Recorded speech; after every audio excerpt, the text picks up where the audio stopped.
a ver qué sucede entonces junto a Raúl Núñez. ¿Cómo está, Raúl? Buen día. Hola Gustavo, buenos días para vos, Dani, para toda la audiencia. Bueno, nuevamente el conflicto Rusia-Ucrania, con idas y vueltas, la intervención de la Unión Europea.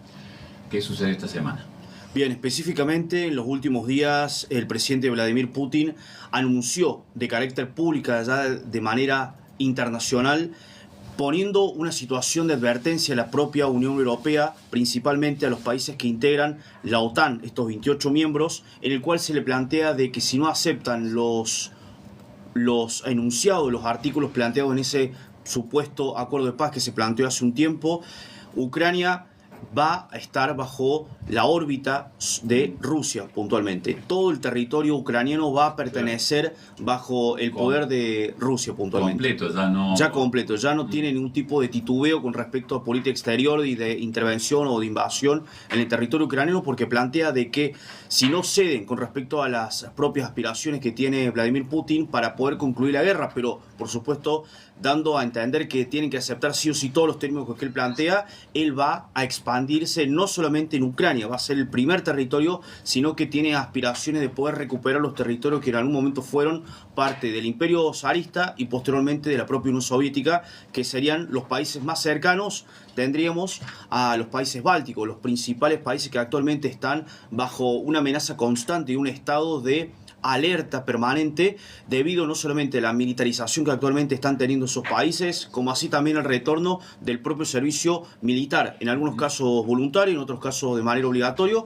como así también a una política de rearme, de aumento en su PBI en materia de defensa, porque son países limítrofes de Rusia. Hay que recordar que son los países más cercanos. Ahora, Raúl, esto significa que se cae todo lo gestionado y lo anunciado por Estados Unidos hasta acá, con el que estaba en algún momento estábamos al límite ya del acuerdo a firmar, sí. El acuerdo de paz. Sí, específicamente sí, porque ya no estamos hablando que hay desde una parte de carácter unilateral, ya Rusia está planteando de que se deben respetar todos los puntos,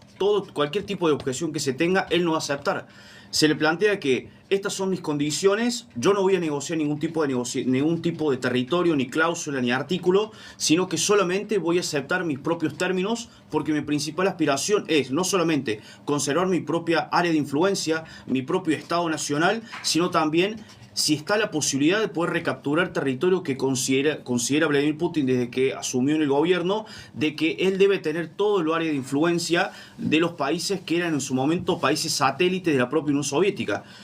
que fueron en un momento o parte de la Unión Soviética o fueron países satélites, como por ejemplo el caso de Polonia, que no perteneció a una república soviética, pero sí era un gobierno afín a la propia Unión Soviética en su momento. No, es un ultimátum, es una amenaza por lo que la Comunidad Europea está advirtiendo. ¿Y qué piezas está moviendo la Comunidad Europea para evitar esto? Bueno, con respecto a lo que hace referencia, ya no es solamente una mera advertencia de carácter pública, porque también en los últimos días se ha sobrevolado, por consiguiente se ha violado el espacio aéreo de diversos países que se encuentran en este caso limítrofes de la propia Rusia, o países que tienen límites también, por ejemplo, con Bielorrusia, que es un estado actualmente asociado, que tiene vínculos no solamente militares, económicos, con respecto a Rusia, pues ya se han volado los propios aviones de Fuerza Aérea de Rusia, ya han sobrevolado territorios países bálticos, como así también de Polonia, que eso ya se está violando desde el punto de vista del derecho internacional público. Es una provocación a cuál va a ser el accionar o cuál va a ser la reacción que van a tener esos países. También poder analizar cuál es su sistema de defensa, si están preparados, si están alerta, si su propio sistema de inteligencia ha funcionado o no, si ya tenían previsto cualquier tipo de accionar directo o indirecto por parte principalmente actualmente de Rusia, porque como bien hice referencia anteriormente, los primeros países que estarían en la órbita de propia invasión son principalmente los países bálticos, posteriormente Polonia y por supuesto en última instancia todos los países de la Unión Europea. Por ese motivo en las últimas horas el propio primer ministro o canciller, en este caso de Alemania, Friedrich Merz, dio un comunicado a toda la comunidad internacional en el cual manifestó de que si no se frena al propio avance o las amenazas de Vladimir Putin, vamos a estar en situaciones similares a lo que fue el avance del propio Adolf Hitler, que en el cual empezó en una primera parte, a ese nivel lo dijo textualmente el propio alemán, teniendo por supuesto, en memoria todo lo que fue el propio régimen nazista para la propia Alemania, lo comparó específicamente con el propio Adolf Hitler, de que hay que recordar también que esos fueron los primeros pasos que utilizó Adolf Hitler para comenzar la Segunda Guerra Mundial. Primero fue por los Sudetes, lo que sería actualmente República Checa o Checoslovaquia, ya para ese momento que integraba varios países, que la propia Europa dio cualquier caso de omnipresencia. En ese territorio hubo desconocimiento, hubo inacción por parte de los países en ese momento de Europa, principalmente de Francia y de Gran Bretaña, que no escucharon, se dieron un carácter de desentendimiento del propio avance de Adolf Hitler, que eso llevó posteriormente a invadir Polonia, después Rumania y así sucesivamente hasta llegar justamente a las fronteras con Rusia, que fueron uno de sus principales bastiones, que tienen iguales similitudes de que si no se frena, por ese motivo se planteó por parte de la directora de la Comunidad Económica Europea, Ursula von der Leyen, como así también el primer ministro Friedrich Merz, plantean de que se debe realizar una coalición extraoficial en paralelo de lo que es parte de la propia OTAN, de que se realiza una unidad multifuerza o multinacional que apoye a Ucrania en todos los estamentos, ya sea económico, militar, de inteligencia, tecnológicos, para poder combatir cualquier tipo de avanzada. Porque también en las últimas horas se ha atacado un puerto muy especial en Ucrania, que es Odessa. Algo fundamental, no solamente para Rusia, para Ucrania, principalmente por parte de su territorio, sino también por lo que es la continuidad de la guerra. A pesar de que estamos en una situación supuestamente de proceso de negociaciones para llegar a una paz, Ucrania está siendo atacada continuamente. Todos los días hay muertos de civiles, de militares, de policías, frente a situaciones de catástrofe producto de los misiles, de los cohetes, de la incursión que tiene actualmente de carácter terrestre por parte de las fuerzas de Rusia en el propio territorio ucraniano, que esto lleva a una inestabilidad total. Y además, por sumar un último dato, en las últimas horas se está planteando una situación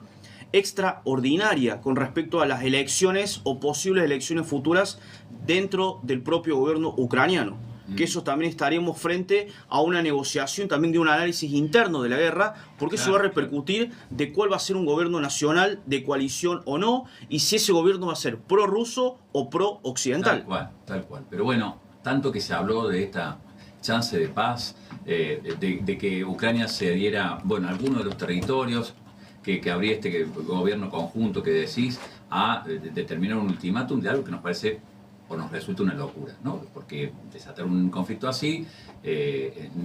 yo, por lo que mencionas, Alemania, la Comunidad Europea no se va a quedar quieto con esto, con lo cual las dimensiones que puede adquirir son horribles en cualquier caso. Sí, y además en esta época del año, ¿no? Que se dé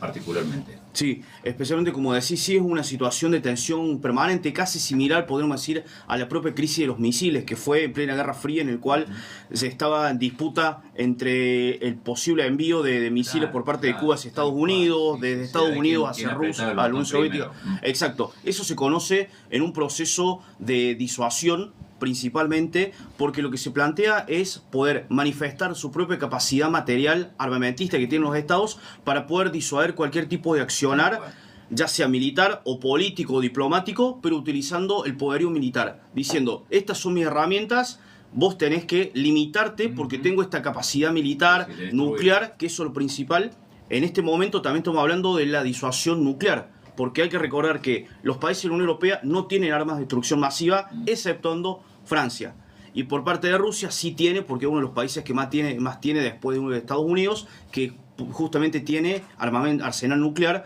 Por ese motivo tiene también ese as bajo la manga de decir, no vayan a una guerra porque nosotros estamos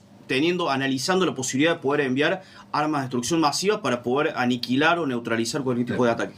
Raúl, muchas gracias. Bueno, a pesar de la dimensión de las noticias y el contexto. Sí, siempre lamentablemente trayendo noticias que conmocionan a nivel internacional, pero son actos relevantes que nos influyen, como siempre dije, en todas las oportunidades a nivel internacional, a pesar que estamos lejos, porque se podría llegar a una tercera guerra mundial o a una negociación o que se escale aún más a nivel europeo el conflicto. Muy bien, gracias.